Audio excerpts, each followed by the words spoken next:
សួស្តីពុកម៉ែបងប្អូនទាំងអស់គ្នាថ្ងៃនេះខ្ញុំមកបង្រៀនពីរបៀបកាត់រូបផ្សេងគ្នាបែបនេះមកខ្លាយជារូបតែមួយបែបនេះអញ្ចឹងដើម្បីកុំឲ្យខាតពេលវេលាយូរសូមទៅតាមដានទស្សនាទាំងអស់គ្នាហើយដើម្បីយើងកាត់រូបភាពបែបនេះបានយើងត្រូវទៅdownកម្មវិធីមួយឈ្មោះថាកម្មវិធី Chat GPT ពេលដែលបងប្អូន down រួចហើយបងប្អូនត្រូវចុចចូលលើវាមកហើយបងប្អូនកម្មវិធីនេះអាច down លើ Play Store ក៏បាន App Store ក៏បានពេលដែលចុចចូលហើយបងប្អូនចេញតម្រងបែបនេះបងប្អូនត្រូវចុចរើសរូបភាពចុចនៅកន្លែងគៀនខាងឆ្វេងនេះបន្ទាប់មកយើងចុច Photo ចុច Photo មកយើងចុចរើសរូបភាពណាដែលយើងចង់កាត់បន្ទាប់ពីយើងចុចហើយយើងចុច Add ខាងក្រោមនេះបងប្អូនបន្ទាប់ពីយើងចុច add ហើយយើងរងចាំបន្តិចឲ្យវាដំណើរការរូបភាពបានល្អហើយចាំយើង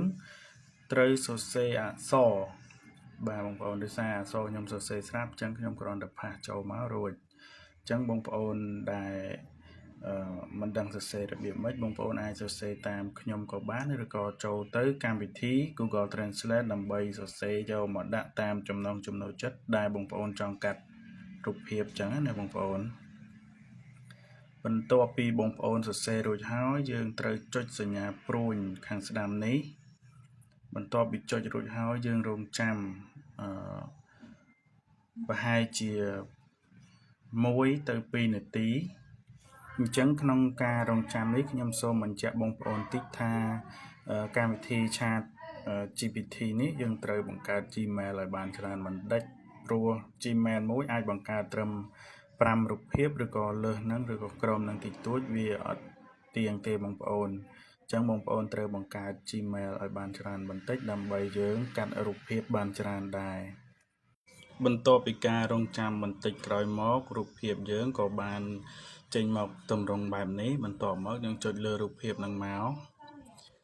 តមកបងប្អូនឃើញសញ្ញាព្រួញចុះក្រោមគេដាក់ពាក្យថា Save អញ្ចឹងបងប្អូនចុចកន្លែង Save ហ្នឹងមករួចជាការស្រេចណាអូខេបងប្អូនអញ្ចឹងវីដេអូយើងមានតែប៉ុណ្្នឹងទេបើសិនជាបងប្អូនស្រឡាញ់ចូលចិត្តសូមកុំភ្លេចជួយ follow ជួយ share ម្នាក់មួយផងបងប្អូនអរគុណច្រើនបងប្អូនដែលបានតាមដានទស្សនាវីដេអូខ្ញុំតាំងពីដើមរហូតដល់ចប់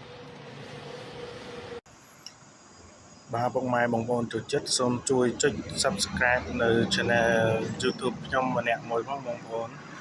ខ្ញុំនឹងព្យាយាមធ្វើវីដេអូផ្សេងៗដើម្បីបង្រៀនឲ្យបងប្អូន